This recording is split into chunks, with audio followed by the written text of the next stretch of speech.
Hi everyone, welcome to our channel. इस चैनल पर हम क्लास 12th बायोलॉजी को इजी और इंटरेस्टिंग बनाएंगे। यहाँ आपको मिलेंगे शॉर्ट और क्लियर नोट्स, इजी एक्सप्लेनेशन और बोर्ड्स एग्जाम्स के लिए इंपॉर्टेंट पॉइंट्स, सब कुछ एकदम सिंपल लैंग्वेज में। Before we start with the second chapter, human reproduction, we should know these things. Humans का scientific name है Homo sapiens and they belong to phylum Chordata. अब इनकी क्लास क्या है? मैमेलिया है because they have mammary glands. जो mammary glands है ना वो एक्सेसरी सेक्स ऑर्गन्स होते हैं और इनका फंक्शन क्या होता है? To nourish the young ones. Body type क्या होता है? डायोशियस। इसका मतलब क्या है? डायोशियस हमने फ्लावर पढ़ा है, मेल और फीमेल अलग होते हैं, वैसे बॉडी टाइप डायोशियस है ह्यूमंस की। Male and female individuals are separate, they are different. Humans are viviparous means they give direct birth to young ones and hence direct development is same. Type of reproduction क्या है? Sexual reproduction है and internal fertilization होती है within the female body. Before reproduction means to reproduce या फिर to produce again in order to continue the species. किसी भी species के लिए अपनी कॉन्टिन्यूटी बनाए रखना आगे के लिए रिप्रोडक्शन करना बहुत ज़रूरी होता है। अब सबसे मेन चीज आती है व्हाट आर गेमीट्स। मतलब ह्यूमन में जो मेल्स हैं उनके जो गेमीट है वो उसे हम कहते हैं spermatozoa and these are motile and small. Female में नॉन मोटाइल और बिग गेमीट होता है जिसे हम कहते हैं ओवम।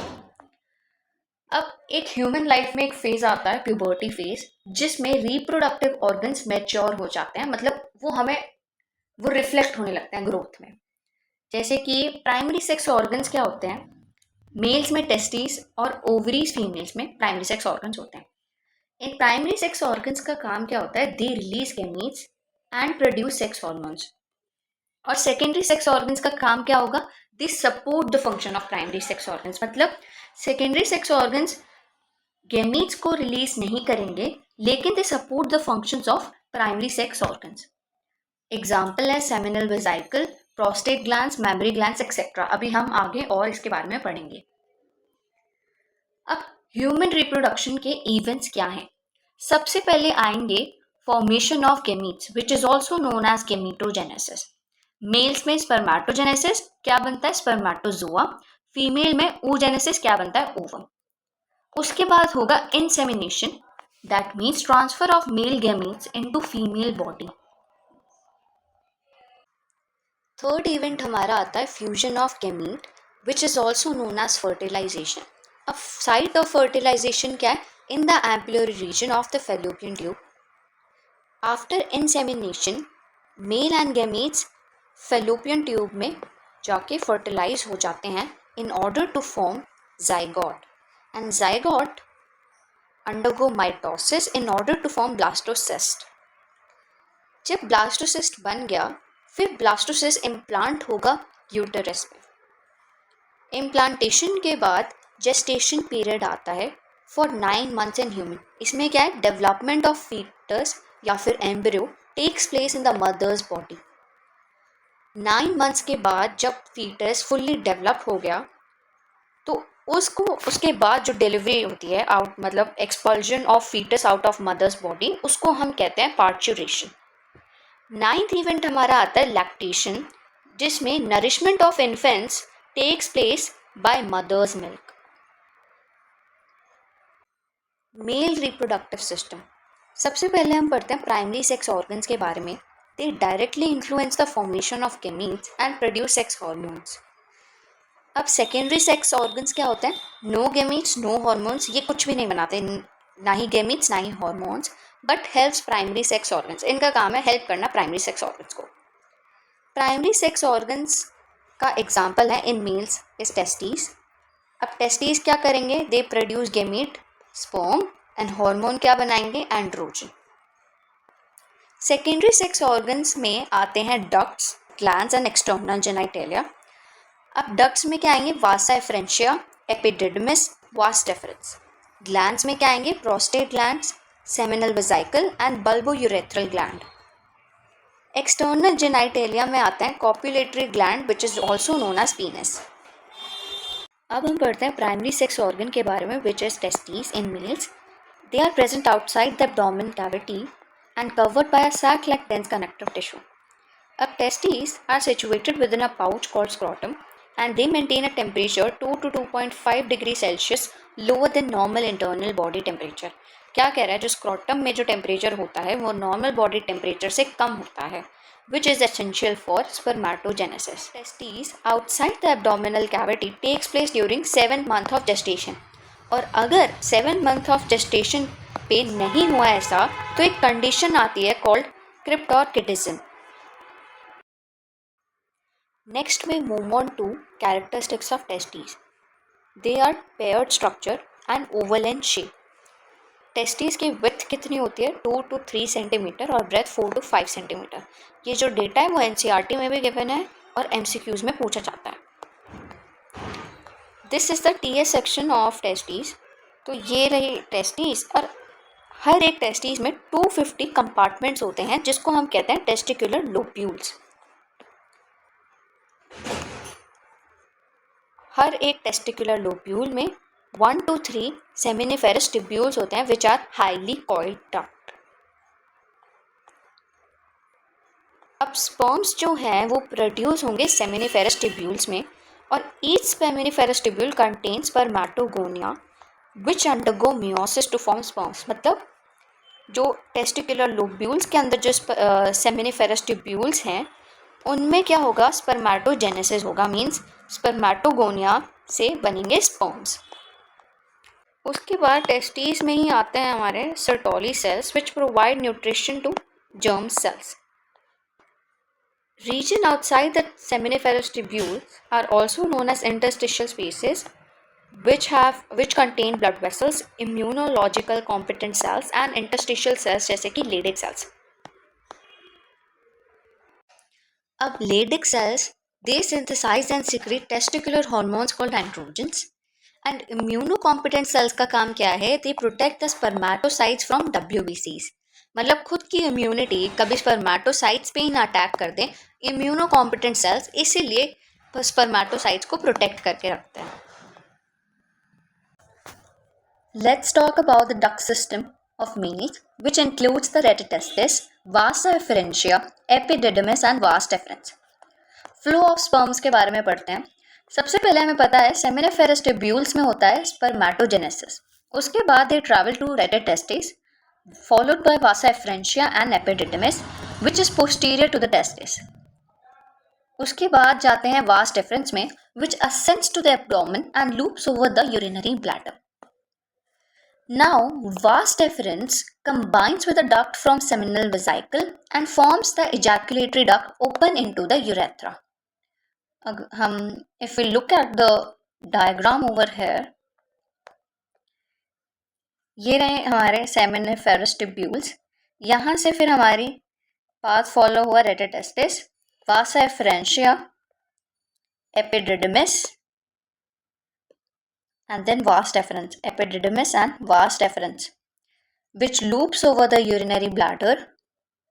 और सेमिनल वेजाइकल से जो भी एक डक्ट आ रही होती है वो उसके साथ ज्वाइन होके एक हमारी दूसरी डक्ट बनाती है which is also known as ejaculatory duct and thus it opens into the urethra.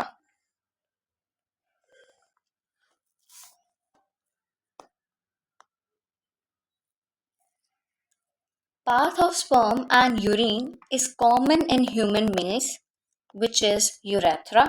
Opening of urethra through the penis is known as urethral meatus.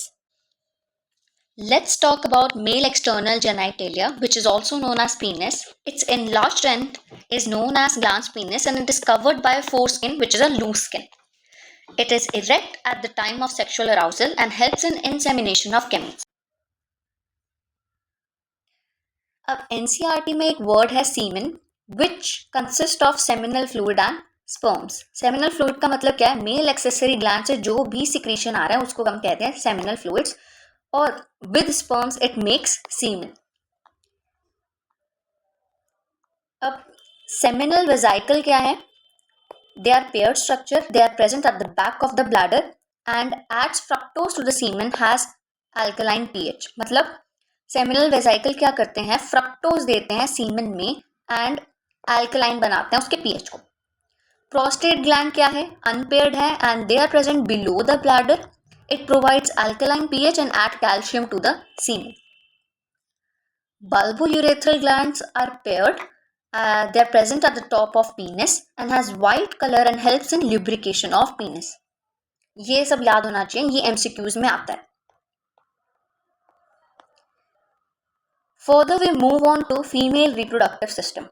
अब हमने पढ़ा है प्राइमरी सेक्स ऑर्गन किसके लिए काम आते हैं, to produce gametes and sex hormones. और फीमेल्स में प्राइमरी सेक्स ऑर्गन कौन सा है, ओवरीज. सेकेंडरी सेक्स ऑर्गन्स क्या करते हैं, हेल्प करते हैं प्राइमरी सेक्स ऑर्गन्स को. और उस फीमेल्स में क्या है सेकेंडरी सेक्स ऑर्गन्स के example, fallopian tube, uterus, vagina, cervix, external genitalia and mammary gland. तो अब हम पढ़ते हैं प्राइमरी सेक्स ऑर्गन्स के बारे में, which are ovaries in female. They are present in the lower abdomen. इनकी लेंथ क्या है, 2 to 4 सेंटीमीटर. ये याद रखना, ये टेस्टिस की, ओवरीज की ये जो लेंथ एंड ब्रेथ जो गिवन है, ये याद रखना, ये आपकी है. Ovaries are attached to the pelvic wall and uterus with the help of ligaments, and they are covered by thin epithelium which is known as ovarian stroma. Now ovarian stroma has two zones, peripheral cortex and inner medulla. मतलब अंदर वाला part क्या है, inner medulla, और जो ऊपर वाला part है peripheral cortex. Female accessory ducts में सबसे पहले आता है fallopian tube, which is a paired muscular, tubular and ciliated structure. 10 to 12 centimetre long है और ये रहा हमारा स्ट्रक्चर. सपोज ये है हमारी ओवरी, तो यहाँ पर हमारी प्रेजेंट है ओवरी, तो ये है हमारा fimbriae which helps to collect the ovum produced by ovary. जो ये वाला पार्ट है फैलोपियन ट्यूब का, इसे हम कहते हैं infundibulum which is a funnel shaped. ये जो एम्पुलरी रीजन है इसे कहते हैं एम्पुला, और फिर उसके बाद आता है isthmus which opens into the uterus. Uterus क्या है, it is a hollow inverted peer shape organ. And ये रही हमारी, यहाँ से हमारी आ रही थी फैलोपियन ट्यूब का पार्ट कौन सा, इस्थमस, और यहाँ हमारा आ गया यूटेरस. यूटेरस की 3 मेम्ब्रेन है, पेरीमेट्रियम जो बाहर वाली है which is thin layer, myometrium, और ये है एंडोमेट्रियम. मेंस्ट्रुएशन के टाइम पे एंडोमेट्रियम शेड होती है, और जो मायोमेट्रियम है during the time of parturition, मतलब डिलीवरी के टाइम पे मायोमेट्रियम कॉन्ट्रैक्ट होती है. अब हम पढ़ते हैं बर्थ कैनाल के बारे में, which consist of cervical canal and vagina. ये रही हमारी cervical canal, this is cervix and vagina. ये बहुत ही रफ सा डायग्राम है बट याद करने के लिए it's better. Let's talk about female external genitalia which includes mons pubis, labia majora, labia minora, clitoris and hymen. अब एनसीईआरटी में क्या लिखा हुआ है, mons pubis is a cushion of fatty tissue which is covered by skin and pubic hair. ये वाला जो reason है वो मॉन्स प्यूबिस का है which is covered by skin and hair, pubic hair. Labia majora क्या है, they are the fleshy folds tissue which extend down from mons pubis and surrounds the vagina. Labia majora क्या है, fleshy folds हैं which extends down the mons pubis and they surrounds the vagina. Labia minora के बारे में क्या लिखा है कि they are the paired folds and they are under the labia majora. लेबिया majora क्या है, फ्लैशी फोल्ड्स हैं, लेबिया माइनोरा क्या है, पेयर्ड फोल्ड्स हैं. अब लिखा हुआ है the opening of vagina is often covered partially by a membrane called hymen. जो वजाइना की जो ओपनिंग है वो पार्शली कवर्ड है by a membrane called hymen. Clitoris के बारे में क्या लिखा है, it is a tiny finger like structure which lies at the upper junction of 2 labia minora above the urethral opening. जो क्लिटोरिस है it is present between the labia minora above the urethral opening. तो ये है clitoris above the urethral opening. अब NCERT में hymen के बारे में क्या लिखा हुआ है कि it gets torn during first intercourse but it is not a reliable indicator of sexual experience. However, it can also be broken by sudden fall, insertion of tampons, active participation in exercise or in riding and cycling. In some women, the hymen persists even after coitus, so it is not a reliable indicator of sexual experience. Next, we move on to mammary glands, which are the characteristics feature of all female mammals. Mammary glands क्या है? Characteristic feature of all female mammals. Mammary glands are rudimentary in males and they contain glandular tissue and fats in variable amounts. Now, each glandular tissue contains 15 to 20 mammary lobes. उसके बाद mammary lobes में आते हैं cluster of cells और उसके flow of milk की बात करें, सबसे पहले आता है mammary alveoli, which is followed by mammary tubules and ducts. उसके बाद आता है mammary ambula and then lactiferous tubule. ये याद करना पड़ता है, ये भी match the followings में या फिर इवन शॉर्ट आंसर क्वेश्चंस में पूछ सकते हैं. हॉर्मोन्स क्या इन्वॉल्व हैं for production of milk? Prolactin, lectin for milk and pro for production, ऐसे याद रखना. इजेक्शन ऑफ मिल्क के लिए oxytocin. That's all for today's lecture. Thank you so much for watching. Hope you find it helpful and informative. If you haven't already, please subscribe to our channel and hit the bell icon to stay notified about our latest videos. If you have any doubts or questions, please drop them in comments below. We'll be happy to help.